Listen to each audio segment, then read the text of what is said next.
Yo, what up, though, y'all? I'm your boy LG Tim Wilson, and I'm here with Big Ed and Wayz, and this is the Showdown. We want to welcome you to the Showdown. We do it. This is not even a showdown. It's the roundup. What's the showdown? It's the roundup or the showdown? Whatever it is, we here.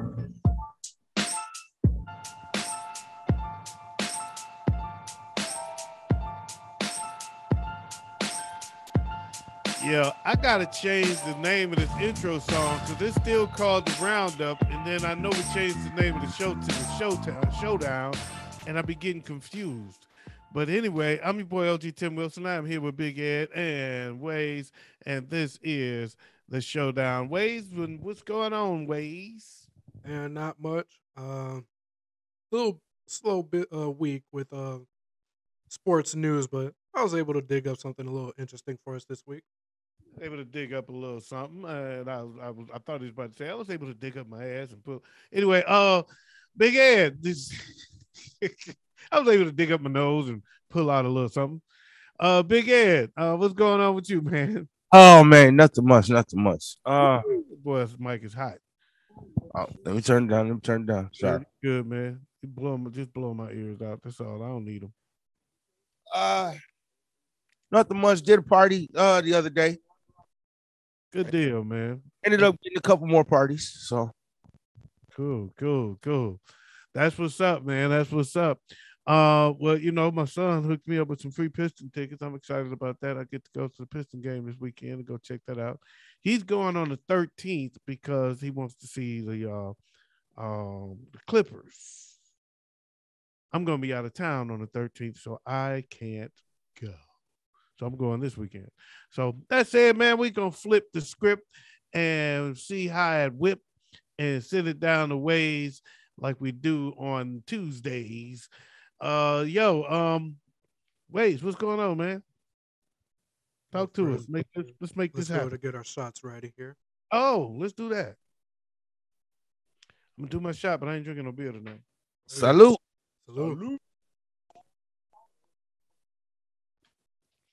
Ooh, that's tasty. That damn crown is nice. All right. Let's go ahead and jump right into this. I mean that with the mic on, damn. What was up? Nothing. I was trying to rinse the crown out of my mouth when I had the mic on. Oh shit. I was brushing my teeth on the mic on the podcast. All right. Tori Miller. She this week became the first female to become a GM of a G League team. What do you guys think about it? I'm wondering why she wasn't a GM sooner with what she did to be a GM. Did a little bit of reading into her. She did scouting reports on all 30 teams in the G League for a few years. Sent all 30 teams scouting reports. People you should get for 10-day contracts and whatnot for all 30 teams. She proved that she's worthy of being a GM. Well, she had to do that because the operative word is she, so when you are an underdog, you've got to overachieve to get a shot, right? So that's one. She's also a black female, if I'm not mistaken, right? Yep. Correct. So she is a double minority, and she's even a triple minority because she's only like 5'2". Yep. So, for the College Park Skyhawks. Yeah. So there's like nobody like her in that kind of a position, and I'm very proud of her. And I think it's going to be groundbreaking. And if she does well, I think people are going to look at how they hire general managers in a different way, different manner, because now it's not so much about it's not so much about whether you played the game or whether you know certain players. It's about how well she can manage rosters, how well she can find the right mix of players. So I wish her the best. I wish her success. It's not a guarantee, but I think she has a lot of potential, and um, I'm curious what if she's successful, what this will make basketball look like in 10 years. I see her actually being in the league in a few years, in less than 10. And I'm not talking about her. I'm talking about in general. I'm talking about those that follow, those that I know that, but can I finish? We can't talk on time. We can't talk at the same time. I'm talking about the path that she's blazing. Who follows behind? Who jumps on the bandwagon and say, I want to do that too. And not even from a standpoint of the individuals looking that's getting in these positions, but the organizations that see her success and look at how they hire in a different light, in a different manner. So um, basketball is a lot more diverse than football anyway in that regard. Yeah. If it's the right sport. It's been that way for a while. Wasn't it San Antonio had a female assistant coach? Yes. Yeah.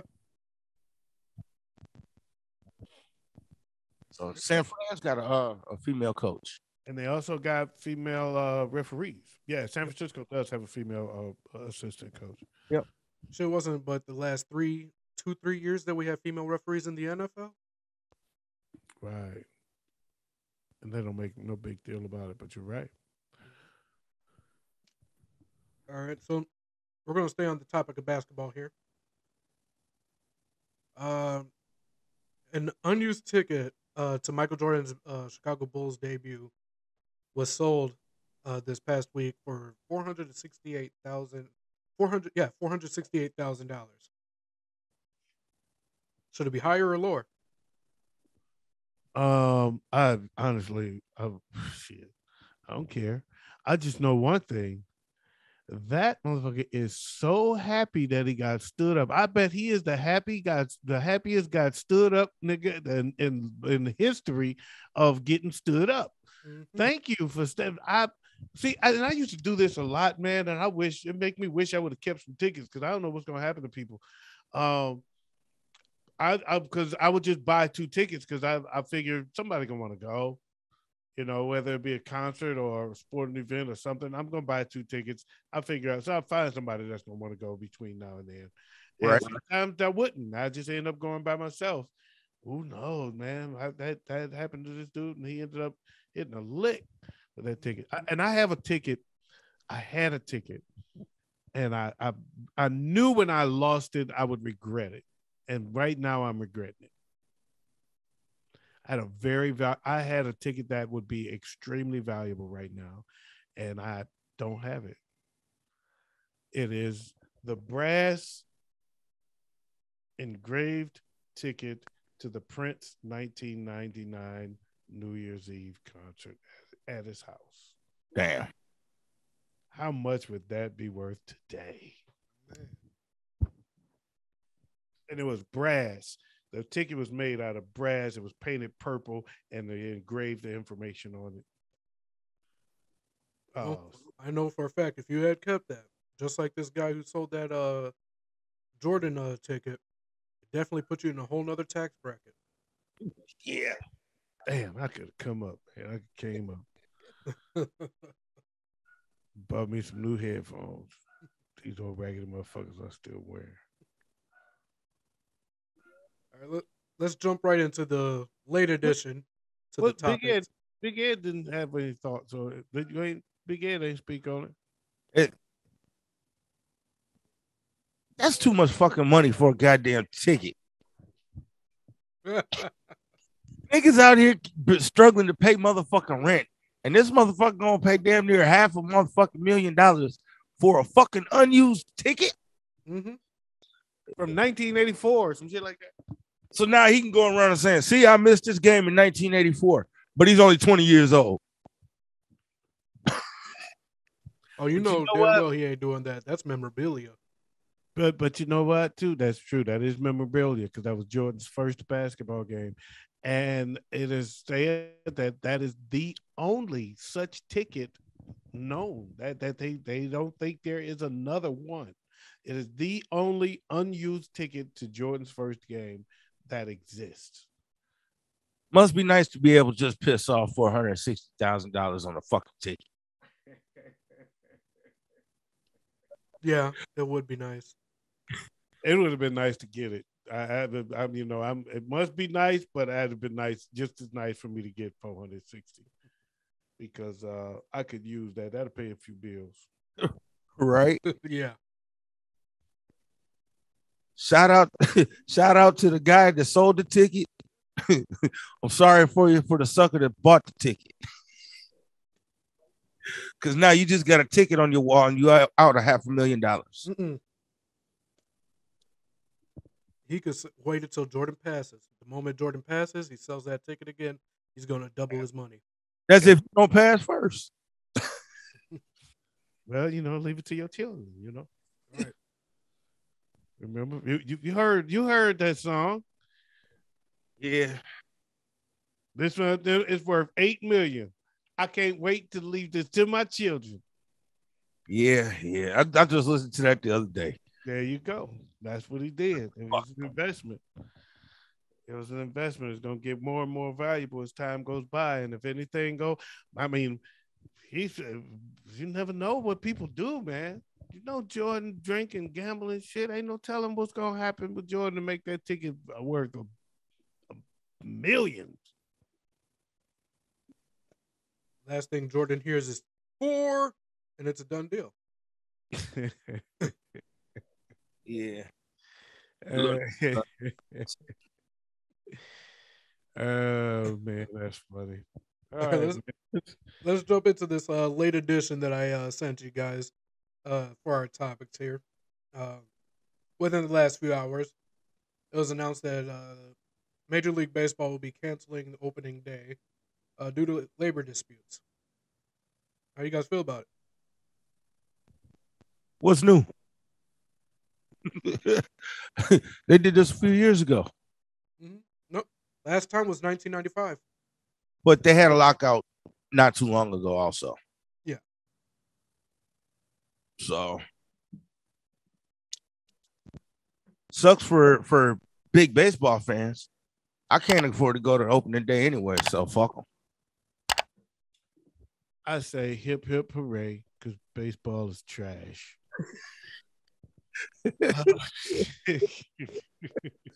I gonna love this show. This is another bad decision by baseball, man. Every time they do this, they lose more fans, they lose momentum, and they're already struggling. I mean, I'll never forget when they canceled the World Series over labor disputes. Pay the man and keep the game going, because when you come back, which you're going to eventually figure it out, and you're going to come back to the field, and people just not going to be there for you. Yeah, it happened to you. It happened to you twice already. Mm-hmm. Every time you do this, you lose more fans. We lose more interest. And here you go. Here you go again. All you're doing is giving us more time to do other shit and realize how much we don't miss baseball. Yeah. That's absolutely true. Figure that shit out, or fuck you. What's the most common thing said about baseball these days? I love to play it, don't like to watch it. I've been hearing that for decades now. Yeah. I fall asleep every time I'm watching a game on TV. Oh, yeah, it's like NASCAR. It's a good nap time. I tell you what, I enjoy watching golf more. God damn. Oh, wow. Talk about an insult. Good Lord. I do. It's serious. I enjoy watching golf more. They hit the ball. It seems to be more exciting to see where that ball's going to land than strike one, strike two, ball, right, ball. And then when it starts to get exciting, is the batter going to go and hit the pitcher? Is he going to go knock him out? Nope. He's going to the dugout. Yeah, I'm not. Again, that's it for me. That's all I got, man. They lost me years ago with this same shit, and when they walked off and canceled the World Series, they lost me. Yep. And they got me back briefly. And as soon as they got me back, they let me down. And then they did this shit again. And I'm like, all right. Yeah. I really want to love baseball the way I used to love baseball as a kid, but it's just not there. The game has changed. Life has changed. The world has changed. Exactly. Football is America's sport now. America's pastime. Has been for a while. Yeah. Football has quickly become the identity of the United States to the point where football is where baseball was a long time ago, where they're starting to branch out to international. Yeah. Yeah. Football in America, football is king and basketball is prince. Yeah. And baseball is slowly turning into the jester. Baseball's turning into the squire. I mean, think about this. What conversations have you had about baseball in the off season? There's no talk about what's going on with the trades, with the draft, with the prospects. There's no off-season conversation. When baseball is over, baseball is over. Shit, you're not even. But football, people talk about football year round. Basketball, give me a break. Basketball off-season is better than the season. You won't even see a draft pick from baseball for 4 to 5 years. So why would you care? Mm-hmm. So it's funny because, like, when it comes to the subject of baseball, like you said, no one talks about it at all during the offseason. And I can't name a single current player in the MLB right now. That I can do. I'm not that bad. That's actually a little pathetic. So they lost me a long time ago. I mean, you can't name Michael Trout. Come on, he's probably one of the greatest baseball players of all time. But baseball just does a horrible job marketing Michael Trout. Which how would you know? He is possibly one of the greatest baseball players of all time. And I don't know what that was, but I'm guessing. I don't even know who it could be now. That wasn't me. I'm not even moving.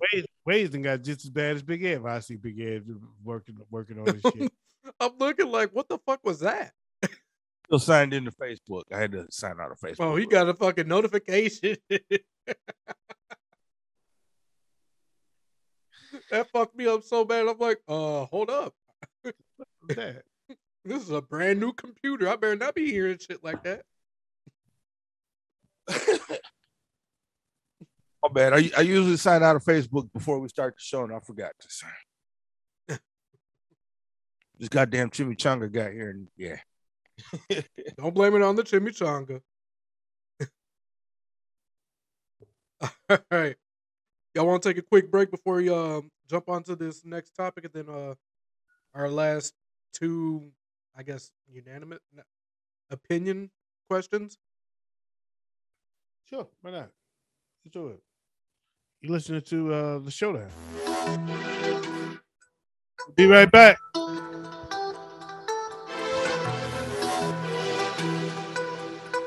PhilGallardo.com.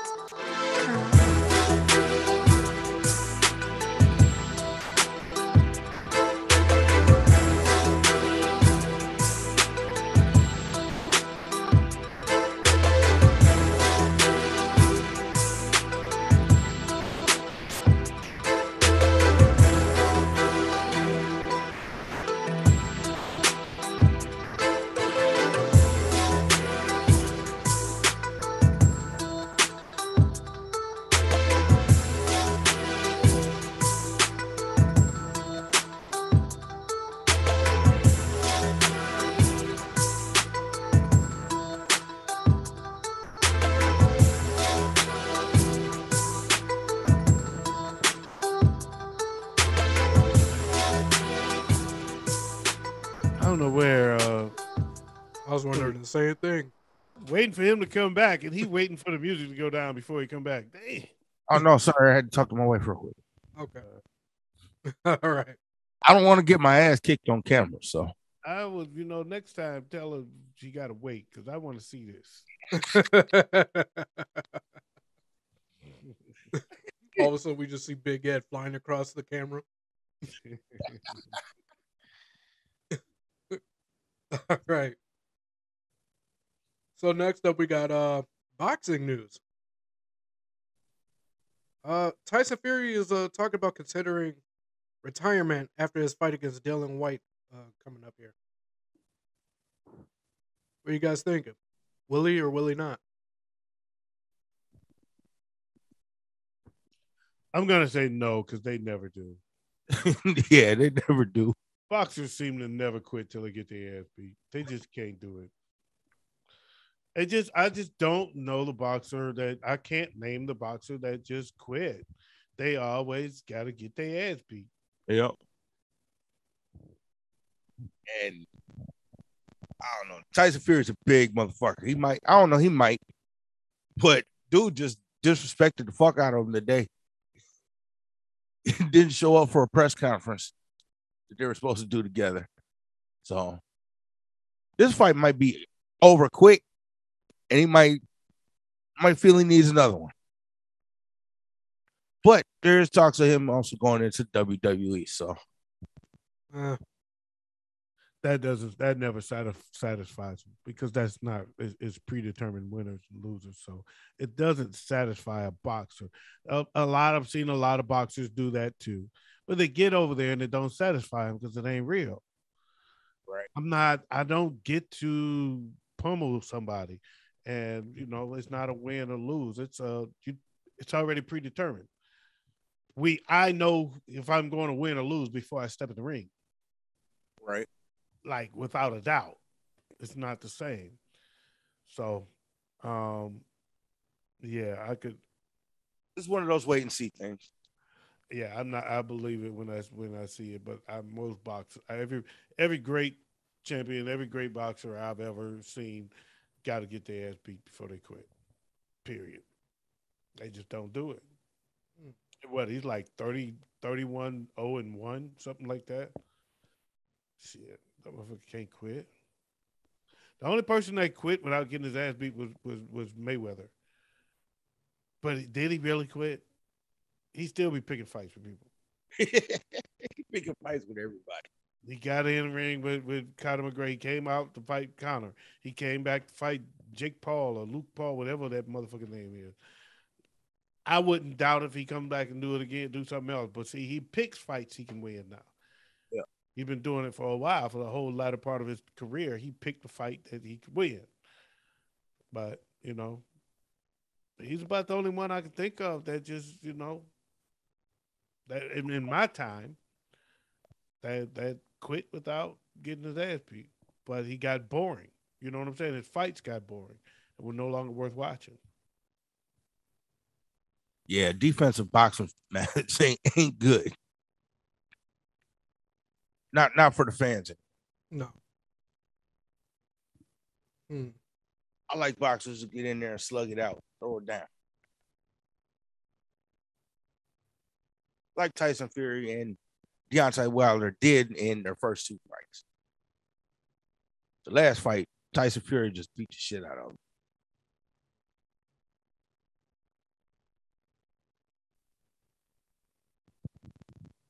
Yeah, I don't see Tyson Fury going anywhere anytime soon. I'm about to say, what the hell is Joe doing?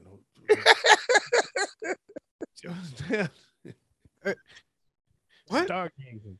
Joe down there stargazing and shit. It's like, okay, where the filler's running out. The dead air. Where's the dead air? Let's kill the dead air. Look, I ain't gonna lie. I got lost for a second. My brain was like, whoopsie. So let's go ahead and hit up these opinion questions here. The two questions tie into each other this week. First one being, what is the greatest moment in sports history to you?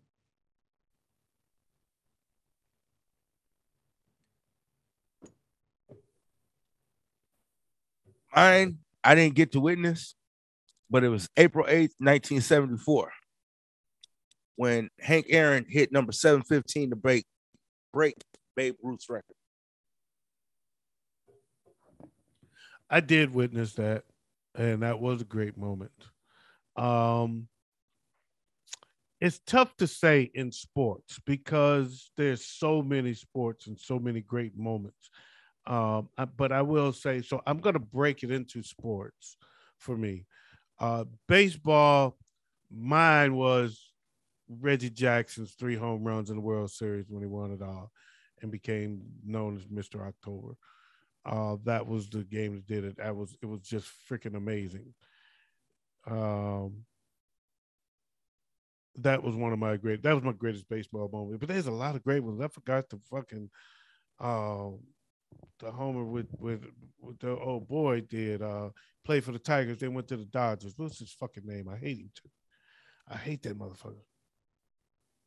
Because he's a freaking he was played for the Tigers and did a walk-off home run for the 84 World Series to win. He left and went to the Dodgers and did the same thing. But when he did it for the Dodgers, it was bigger because A, it was Los Angeles, and B, he was hurt and didn't even play in that game. And they pulled him out and limped out onto the field, injured, and hit the game-winning home run in a World Series. And not the game, the series-winning home run, walk-off home run, and man, that was Kirk something. What the fuck is his name? It's gonna drive me crazy. Yeah, those two for me. But for me, Reggie was better because I was so much younger and I was so much into it. But it was a great moment when that Piggott hit it. I can't think of his freaking name. It's driving me crazy. Anyway, when it comes to me, I'll say it.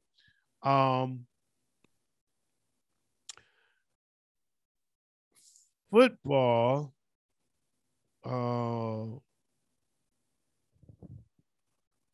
Football. I am going to say it's fairly recent, and maybe it's recency bias, but in football, I think it was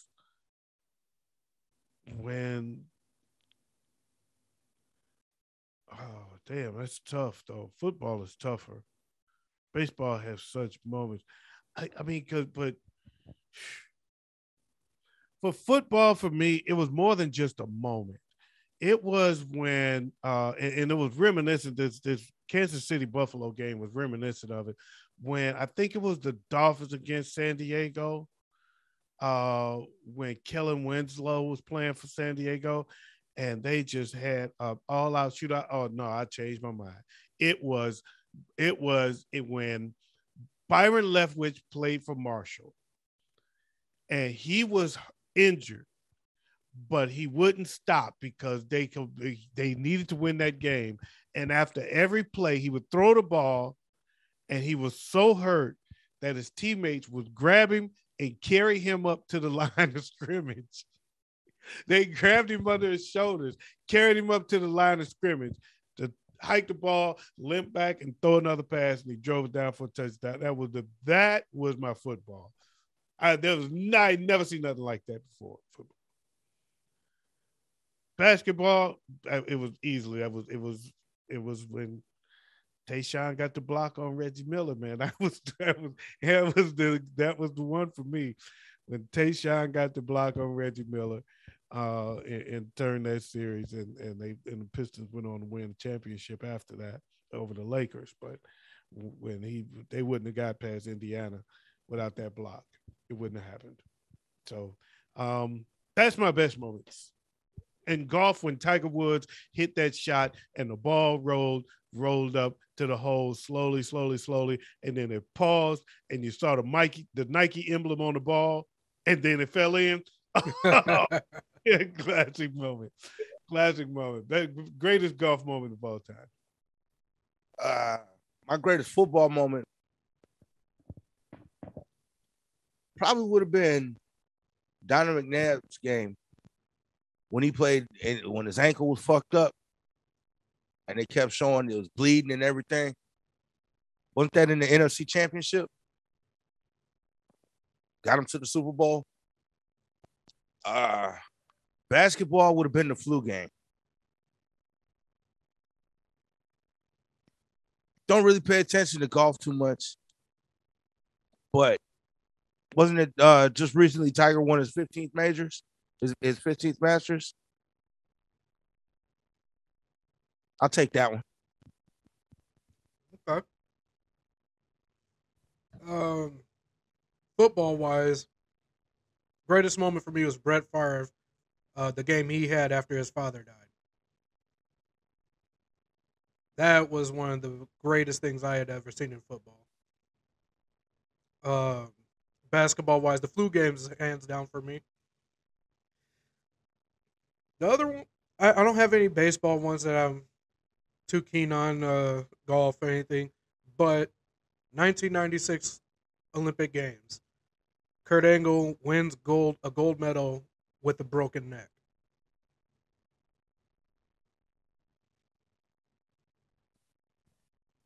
Those are great. Those are real good ones there, Wayz. Those real good ones.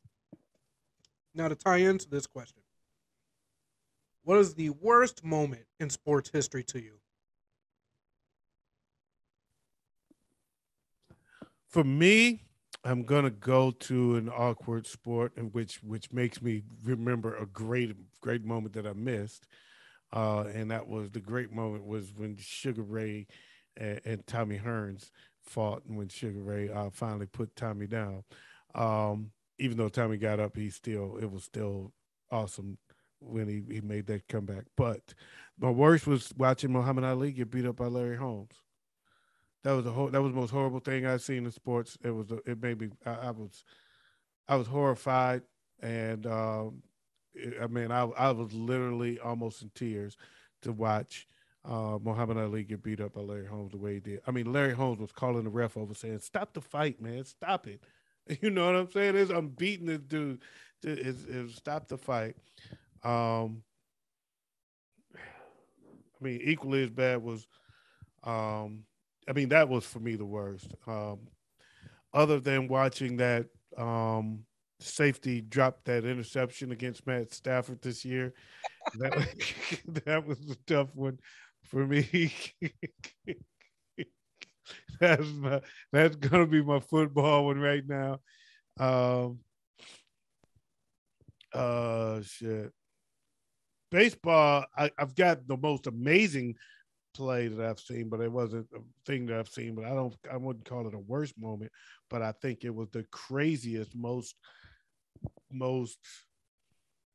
odd moment in sports I've ever seen.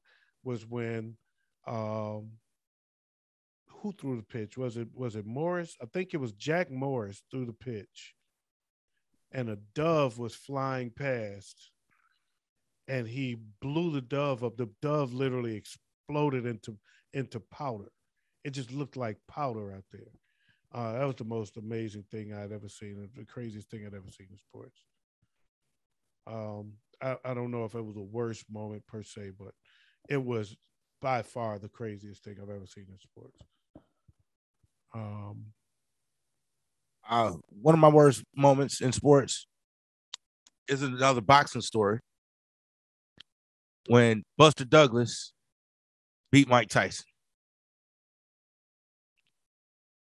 It deflated the whole myth of the man at the time. When Joe Theismann got his ankle blew up. Similarly, in the UFC, when Anderson Silva wrapped his leg around Chris Weidman's leg.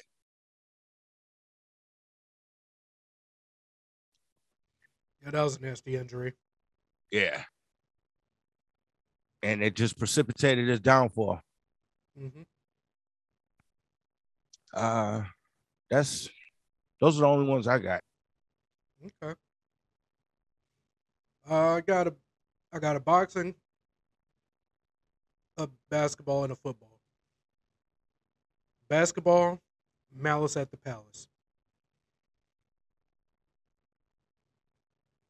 Boxing includes Tyson, but this time Holyfield and biting his ear. Yep. And I'm not sure if you guys are absolutely going to agree with me, but I feel as if I am the most correct person in the world in saying this. Tom Brady getting credit for all of Adam Vinatieri's Super Bowl wins.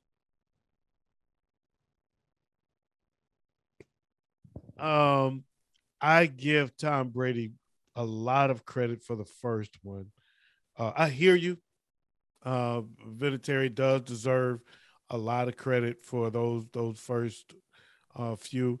I give Brady a lot of credit for the first one because he was young, he was inexperienced, and Belichick refused to. I think, and I think Belichick wasn't showing guts and confidence in Brady. I honestly believe that Belichick thought that the Rams had finally gotten into a rhythm, and if we go to overtime, we lose. We better win now, and that's why I think Belichick went for it, and Brady was um, masterful in that drive, man, for a guy that hadn't been there. You know what I'm saying? For a third string quarterback that hadn't been there and done that to do what he did in that final drive to get them in the because he had to go quite a bit of ways to get into field goal range. But yeah, Vinatieri closed the deal, and he did so. What in the first three Super Bowls Mm-hmm. they won, and in the AFC Championship game, the Tuck Rule game, he had to he had to do that, save the day. Yeah. He kicked the game winner. He not only kicked the game winning field goal in that one, he kicked the tying field goal to send it to overtime, and then he kicked the game winner to send them to the Super Bowl. Yeah. So, yeah, I'm not gonna jump on you about that too hard because he does get far less credit than he deserves Yeah. for that. That's the way I've always looked at it. Like Adam Vinatieri in my mind is the greatest kicker of all time. When it came Uh, down to being clutch, when it really mattered, Adam Vinatieri was always clutch. I don't know though. That's because I don't know. Fred Bolitnikov was incredible. George Blanda, I'm sorry, George Blanda. George Blanda. Uh, Raiders used to have some of the best kickers back in the 70s. Y'all don't know this, but Ray Guy was a punter that could kick the ball incredibly high and so high that they had to be careful in the Dome Stadium. They were in the Astrodome, I think, and he hit the ceiling. It was one of the domes they were playing in, and he hit the ceiling because back then there was very few domes. Yeah, he hit the ceiling in the dome. That's how high he kicked the ball too freaking high. But he was used to kicking outdoors. But he was a punter though. Blanda was their kicker, but Blanda would not only kick, but he was also the backup quarterback. And I don't know, man. It's been some helly kickers, man, over the years. Vinatieri is in the conversation. Yes, he's a Hall of Famer by all means. But it's been some hella kickers, man, over the years. Mm-hmm. Some hella kickers. Look at the old boy on Baltimore. Shit, Man, just yeah. shit. That motherfucker's clutch. But yeah, those are actually good. But I do want to say that I tend to agree with you. Um, and I don't know how I missed it. I actually thought about it when I mentioned the Tayshaun block, but the Malice at the Palace. And I would what for me is worse about that is that the Pistons lost that game. That's if we'd have won the game, I wouldn't feel as bad about that. But the fact that we lost the game, that really hurts. Right. Uh, but yeah, no, that was the Malice at the Palace was horrible. That was a crazy. That was the second craziest thing I've seen in sports, next to Chuck Morris hitting that damn dove. If you've never seen it, YouTube it or Google it or something. You've got to see. It's the craziest thing you'll ever see. It literally turned into a big puff of smoke in front of him, and he lost. He pretty much lost his mind after that. he had problems dealing with the fact that he hit that dove like that. He just literally exploded into a puff of dust. Wasn't Jack Morris a pitcher for the Twins? Yes, he was with the Tigers first, and then he went to the Twins. Okay. Yeah, that's all the questions I got for you guys this week. Okay. If you guys have anything to bring up, feel free. Otherwise, Well, we're pretty much done. you know what? I think I don't have anything. Big Ed, you got anything? Nope. You know what? I think that's a wrap, man. I want to thank y'all for joining us this week on the Showdown, man. It's been a lot of fun. Very interesting to me. I thought this was an interesting show. We got to y'all jarred my memory, man. I got to think about some shit I hadn't thought about in decades, man. I missed some more moments though, like Earl Campbell and Jack Tatum meeting at the goal line. When Jack Tatum smacked him and made him fall into the end zone, man, there's a lot of great moments in sports. We got to cherish them and keep them coming. And I want to thank you all for joining us, man. Join us next time on the Showdown. On behalf of the crew, Big Ed and Wayz, I'm your boy, OG Tim Wilson. This is What Up Though Show Radio Network. Peace. Comment, like, and share. Tell us your great sports moments. What did we miss?